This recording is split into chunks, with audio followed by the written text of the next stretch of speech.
triple your credit limit with American Express. Let me tell you how. Basically, American Express allows you to have 5 credit cards with them. 5 credit cards.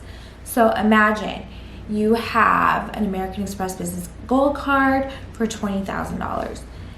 Imagine that you spent it well, you spent it wisely, you pay on time, it's a charge card, you do everything responsibly, you need to have a bigger purchase for your business, or you need to do something, etc., background story, whatever.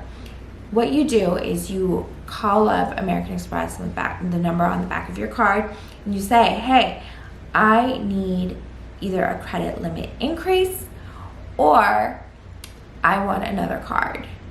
Okay, and then they will give you another $20,000 on your Business Blue Cash card, or you can get a credit increase, and that's how you can get a bigger credit limit.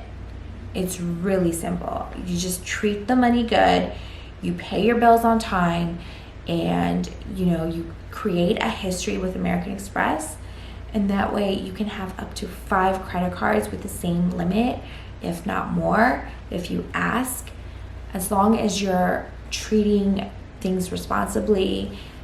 And I don't see how you cannot get the credit that you need. All right, triple your credit limit. Go for it.